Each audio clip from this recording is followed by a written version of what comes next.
start the satsang. First question. The first question is from Lata Manocha, IA ID number 80. She's asking Nithyanandam Swamiji, with your grace and compassion, I'm able to constantly connect with you as the formless. I experience you as the very existential energy that runs the entire cosmos and me. However, Swamiji, how can I also be equally connected to you in the form? I am not able to do so. What do I need to do for that? Please guide me and bless me to have this. Lata Manocha, IA ID number 80. Lata Manocha, if you are able to connect me as a formless, that is enough. Why do you want to connect me with the form? There is no need. Actually, if you connect me with the form, only then I need to push you to the formless. If you are already able to connect as a formless, you are on the right track, or you are achieving what needs to be achieved.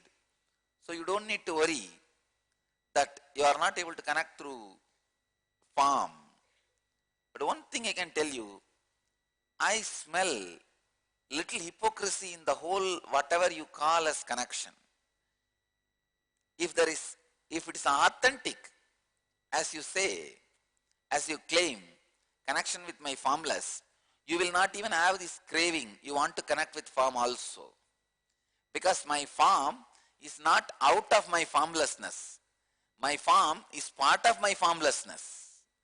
If you are connecting with the formlessness, as you claim, you will not even have the feeling you are not connecting with my form. So please understand, in me, my formlessness is form of my part. My formlessness is part of my form. My form is part of my formlessness. So if you connected to any one, you will not feel you are not connected to the other one. My form is part of my formlessness. My formlessness is part of my form. So if you connect even with one, you will automatically connect with the other also. There won't be any problem, any disturbance. The moment you say you are connected to one and you are not able to connect to the other one, I think there is something fishy, some hypocrisy. Look into that and correct that hypocrisy. That's all you need to know. You need to only correct those hypocrisy, nothing else.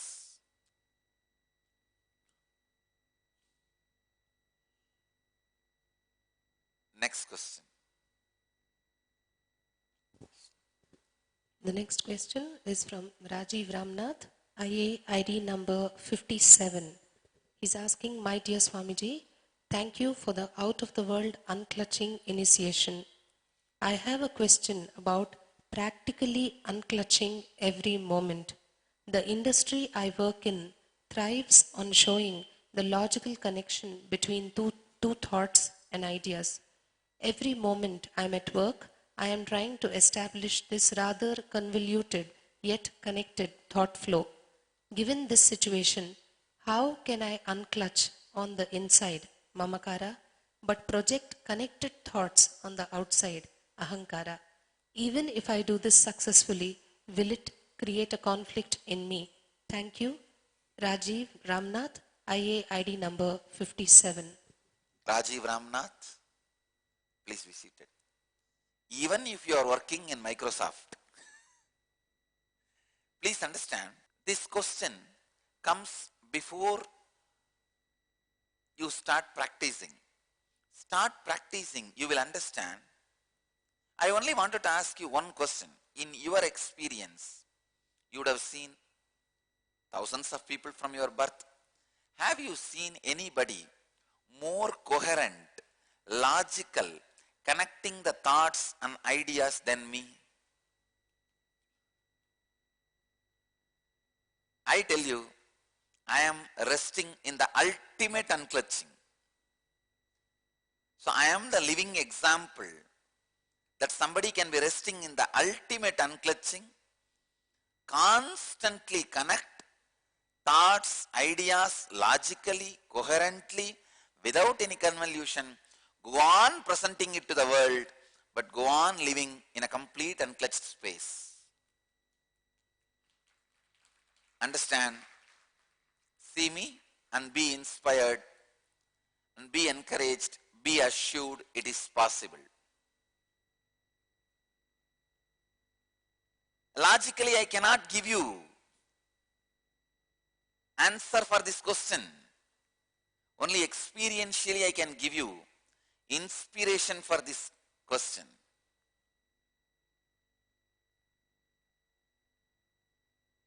You would have heard, I don't know, hundreds or thousands of hours of my discourses. I may go different parts, areas, zones during the discourse. But you will see exactly, I will bring it back and connect the whole thing. Very logically.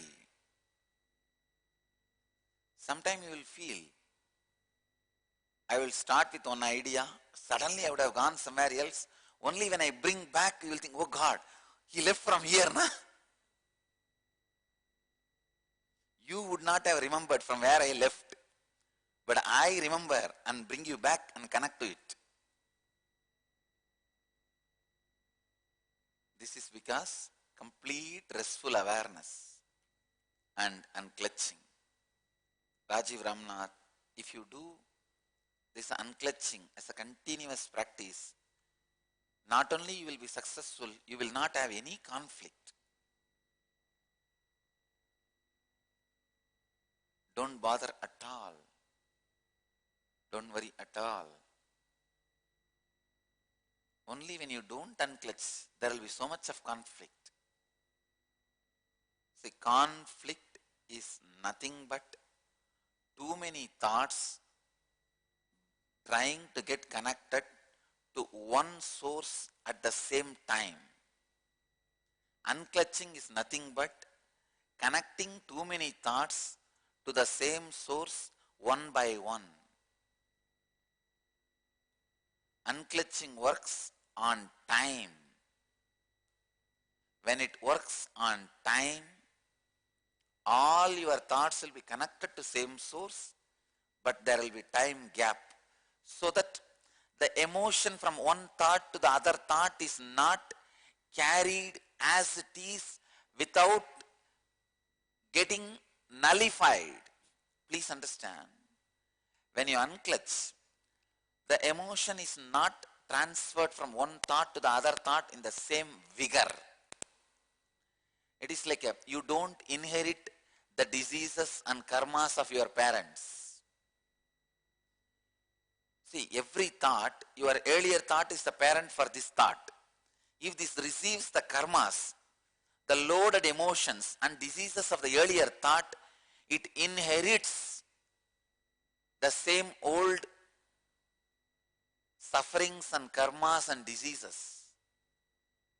Here, when you are doing the unclutching, it's like you doing inner awakening. The moment you go through inner awakening, your inherited karmas and DNA setup or the disease, everything is broken, destroyed. Same way, every moment when you go through the unclutching, your every thought goes through inner awakening. It does not inherit the load of the past, the suffering of the past, DNA, the mental setup, karma, patterns of the past. It doesn't inherit. So I tell you, every moment you unclutch, you are awakened to the fresh energy. You are awakened to the fresh being. Every moment of unclutching, your mind goes through an inner awakening. Next question. The next question is from Rajesh VM, IA number 72. Swamiji, while unclutching, breath goes out on its own and leading to a stage of gasping for breath. Please advise how the situation is to be handled. Rajesh, please understand, while you are unclutching, the complete balancing of prana happens in you. You may need more exhaling for your prana balancing. Sometime you need more prana inside. If there is more exhaling, then more prana will be naturally inhaled, pumped inside. Unfortunately, because your exhaling is shallow, your inhaling also becomes shallow. When your inhaling is shallow, the quantity and the quality of prana comes in, reduces. That reduces the awareness and the vital actions of the brain comes down. Please understand. If the quantity and quality of prana intake reduces, the awareness of your brain and the vital functions of your brain comes down. That is why I insist so much on this long breath. Long breath is ajapa, long breath is unclutching, long breath is yoga, long breath is pranayama, long breath is enlightenment, long breath is God Himself. The long breath, when I say long breath, breathing up to your knee, not while you are sitting, while you are standing. Breathing up to your knees. That long breath does so much to your physiology and psychology. That is why when your Kundalini is awakened, you go through such a silence, restful awareness inside, but outside such long breath will be happening.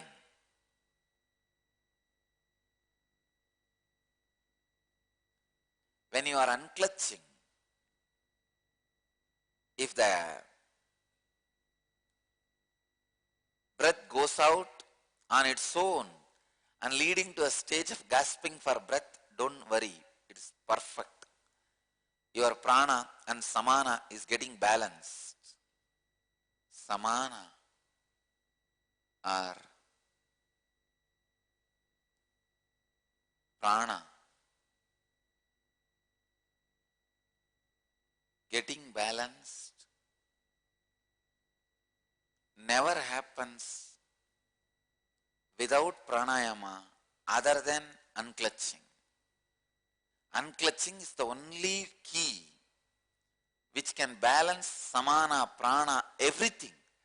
It can create the physiology and psychology for you to achieve enlightenment and make sure you reach enlightenment.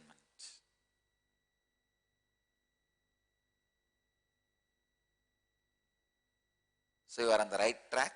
Please continue. Next. The next question is from Kalusha, IA number 1. She's asking Nithyanandam Swamiji, Swamiji, how do I know if I am a devotee or a disciple? Also, Swami, how do I reduce the strength of the mind? Thank you. Kalusha, please understand, disciple and devotee. To tell you honestly, I don't even want to separate these two anymore. In those days where I was not expressing so vividly these extraordinary experiences and energies, we could have had the two categories, devotee and disciple. Disciple means a person who completely dedicates the I and mine with a strong experience that I am his life's goal. Devotee means more a person who uses my teachings and me and the feeling connection, everything to enrich his life. All these classifications was meaningful in those days.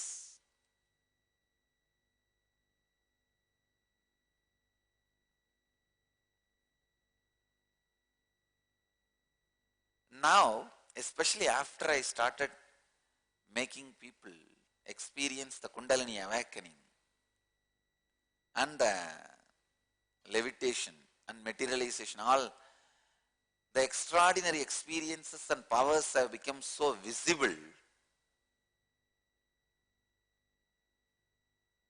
I think the line between devotee and disciple is disappearing. I can see very clearly, even people who are living in their houses, in their places, have started building a strong feeling connection and started raising themselves to the level much more than a disciple. So now that border, people who are inside the ashram as a disciple, outside the campus as a devotee, all this has disappeared. The devotee, disciple and all, it is just your ability to feel connect and experience these truths and radiate it in your life. That's it. Nothing else. It is no way related to. That is the reason I think even these two words should be abandoned. It should not be used anymore. This disciple, devotee, difference and all that. Anybody can be a disciple wherever they are. Anybody can be a devotee wherever they are. I also discovered one more thing. For some years you can be disciple and go back to the state of devotee. You can fall. It is getting out of the impractical pseudo-mental setup. As I said, in course of time you allow the laziness and boredom to settle down in you, which becomes the RCC of depression, after which you will never be able to break it. You go on, cry, hit your head on it, but it is not going to break. Take care, it doesn't form at all. That is the only way. Next question. The next question is from Ramya, IA number 58. She's asking, Dear Swamiji, Namaste. You have said that we have to love a person for what he is, not for what he means to us. So how do we achieve such love and detachment at the same time?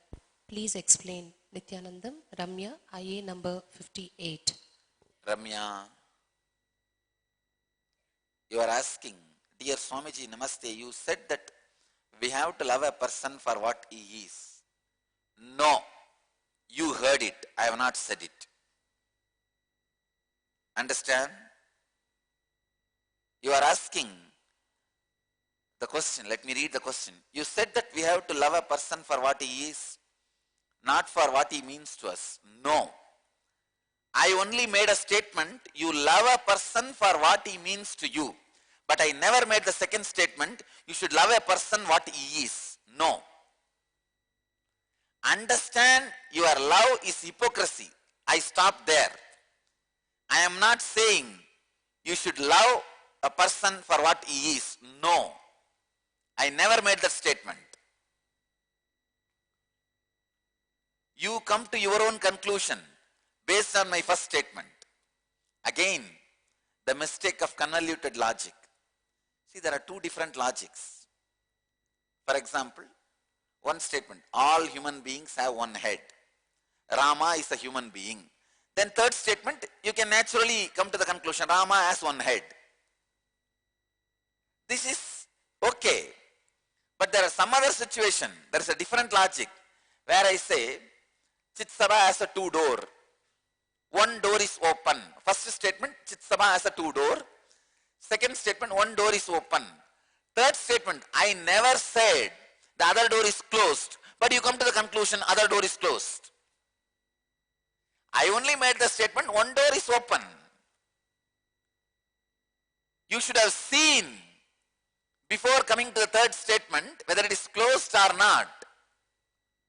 But you say, because Swamiji said a statement, the Chitsama has a two door, one door is open, immediately you come to the conclusion, second door is closed. No, I never made that statement.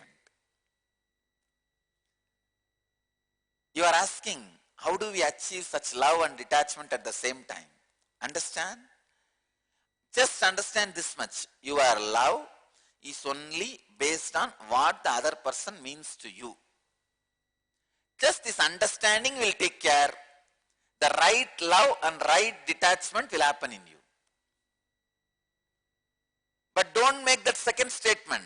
We are supposed to love the person as he is. No. I never told you. I tell you, I don't believe in your love. Unless your frequency raises, your love is pseudo. See, your love is like the child's love for the toy, or the puppy love, where this 14-year-old boy feels the love for the 12-year-old girl.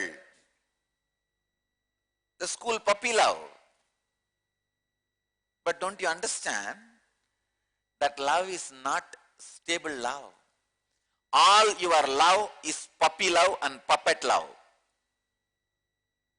All your love, including your love for me, is a puppy love. The other day I was telling one of my disciples, see me in the Akashic reading, all your love will disappear. I told her, see me in the Akashic reading, all your love will disappear. You only know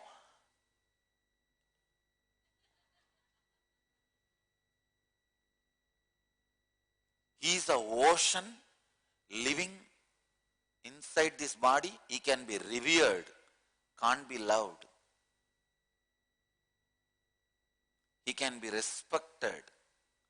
He can be worshipped. Not anything more. So even your love is puppy love. Understand?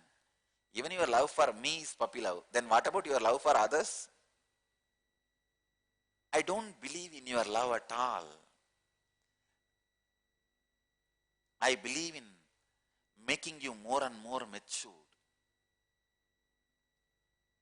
It's not like, see, a 14-year-old child is telling the 12-year-old girl that I love you, I wanted to marry you. Will you go and help that child to get married? The real help for the child is make him matured.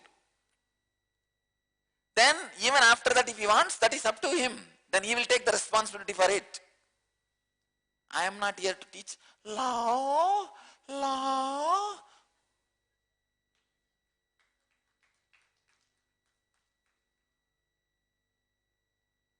All this pseudo nonsense. No. I neither believe in love nor believe in your love. I only wanted you to understand the hypocrisy of your love. But I never said you need to love the person for what he is. No. If you want to hear this kind of pseudo statements, go somewhere else. I can give you the direction. Not here. Understand the hypocrisy of your love. You will achieve the ultimate love and detachment at the same time. That is why it is so difficult to be a disciple of Nithyananda. Because I don't do tinkering, polishing and all. I just completely overhaul you. I won't let you hide yourself anywhere behind any concept. First get matured to be. Then you can do all that. They use all these shields and escape from enlightenment. The pseudo gurus who go on exploiting your weak emotions. Pseudo guru is a person who tells you, when you are in puppy love, tell, yes, yes, please get married, I will arrange for all the marriage and everything. You will feel, wow, what a guru. Helps me to give my love. After 2 years, you will understand what he did to you. Naturally, if you come to me, I will tell, keep quiet, tie the lion cloth tightly, and first get matured. Not just physically, mentally. You say, no, no, no, Nithyananda is a very difficult teacher. He tells us all the truth directly. One day you have to know the reality. You have to know the truth. Yesterday, one of my ashramites wrote a big letter to me and saying that I feel my confidence is going away. I am losing the confidence. I told exactly, the confidence which can be lost should be lost as early as possible. You must be having the confidence based on fantasy and ideas about you. That should be broken. Confidence which you build on your real performance can never be shaken or broken. It can never be shaken or broken by anybody. If your confidence is getting shaken or broken, it is built on fantasy. Understand? Pseudo confidence. It is good for IT industry, not for spiritual life, not for life. Anything which is useless for life is useful in IT industry. No, really. Because that is where you learn all these words. My confidence, courage.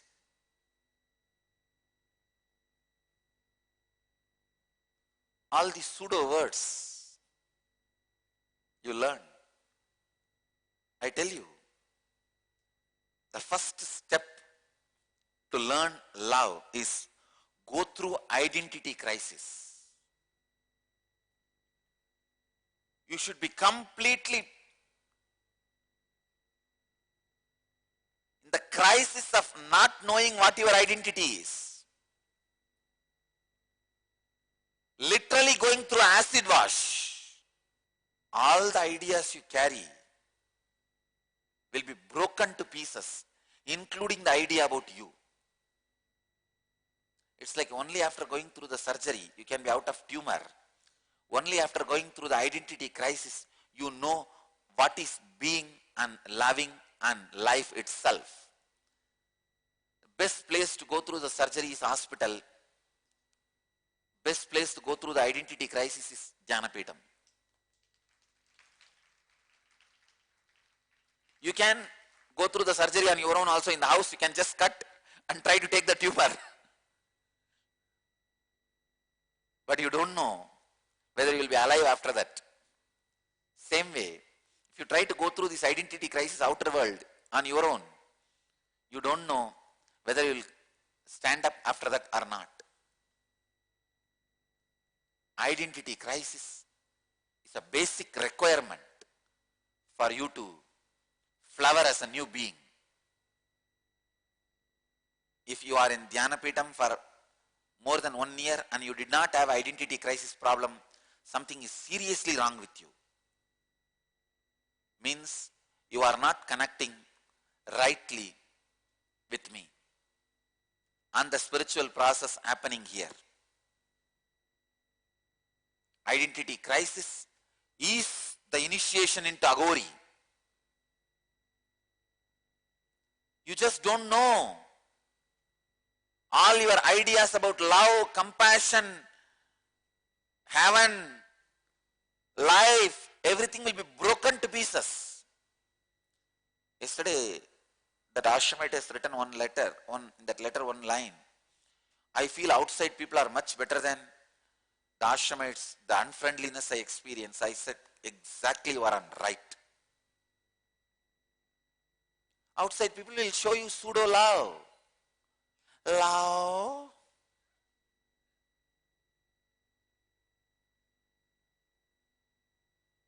But here my ashramites are just reflecting you to you.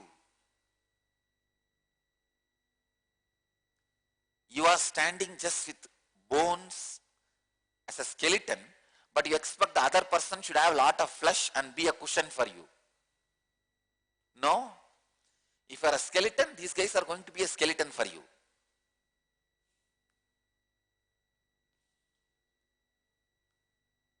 My ashramites are going to be just a mirror for you. See, here I am raising everybody to such a high level of frequency. All their energy, mind, everything goes into getting matured. Nobody has a free time and energy to give you consolation and lullaby for you. Sing lullaby song for you.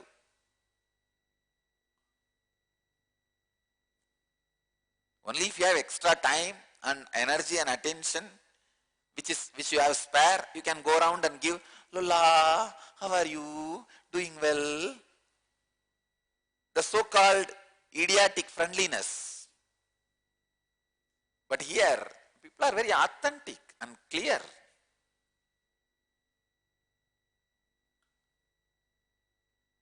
You can't tolerate that because you lived in pseudo-love society. Society is pseudo-love. That is why I always tell people. Ramakrishna tells, a worm from the filth is put in the rice pot, it will die. This place is a pot of rice. Society is from filth, dung.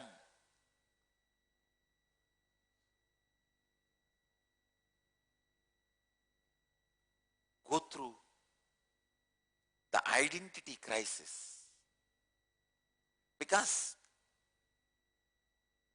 you are building the new identity. I tell you, anything you brought inside with you is useless.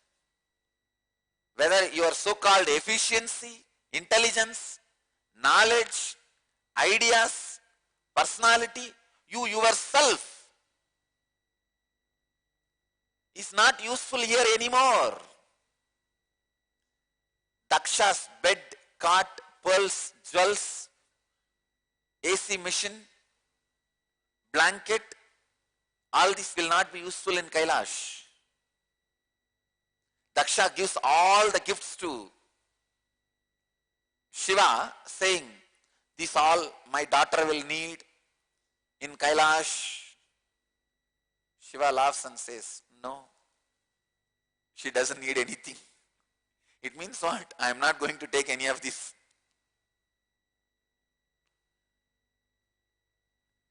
Nothing from Daksha's palace will be useful in Kailash. Whatever you are bringing, whether external or internal, ideas or concepts, everything is from Daksha's palace. This is Kailash, don't bring it in. I can't let that in. Go through the identity crisis.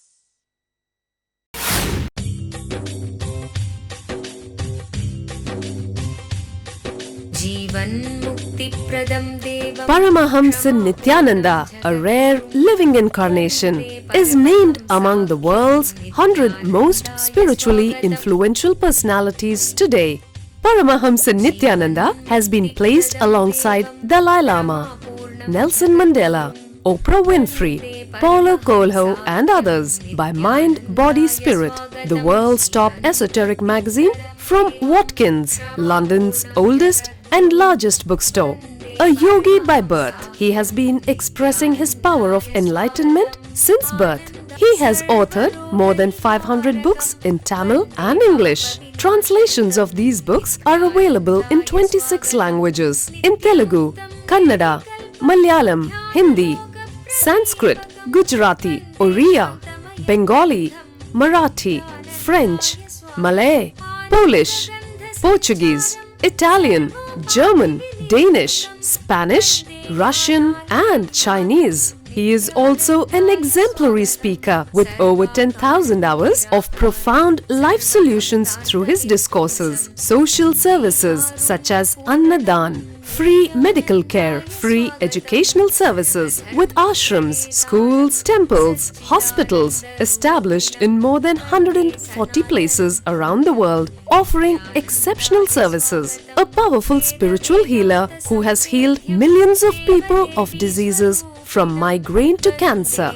A Kriya Yogi who has formulated Kriyas for physical health and mental well-being, benefiting thousands. A living master who offers practical solutions for our everyday problems. He is the founder and spiritual head of Nithyananda Dhyanapeetham, a spiritual powerhouse who has revived the sacred Vedic tradition by establishing Vedic temples in places like Los Angeles, San Jose, Seattle, Toronto, Ohio, Oklahoma, Phoenix, St. Louis, Malaysia, Brazil, Paris, Guadeloupe, Dallas, New York, New Jersey, Atlanta, Calgary, Vancouver, Singapore, and places in India like Bengaluru, Hyderabad, Tiruvannamalai. A spiritual guru for 10 million followers, an incarnation who transmits the highest spiritual energy through initiation, a contemporary yogi who has revived the Vedic science of yoga worldwide through thousands of yoga centers, an adept in Ashtamahasiddhis, mystical yogic powers, who has effortlessly awakened the Kundalini of thousands and graced them with spiritual powers, a dynamic young guru who is an inspiration for thousands of youngsters, India's most watched spiritual guru online, a beacon of spiritual light who has triumphed over the forces of religious terrorism and political persecution. Paramahamsa Nithyananda is an eternal Kalpataru, blessing the world with the boons of material abundance and spiritual enlightenment. Anandanubhavaswadam sarvaroganivarakam Vande Papa Vinashaktam Nithyanandaya Swagatam Nityamuktam Nirvikalpam Dhyanaloka Pradipakam Vande Shantamayam Bandham Nithyanandaya Swagatam Anandagandha Sancharam Sarvopadhi Vinirmuktam Vande Jnanalayam Natham Nithyanandaya Swagatam.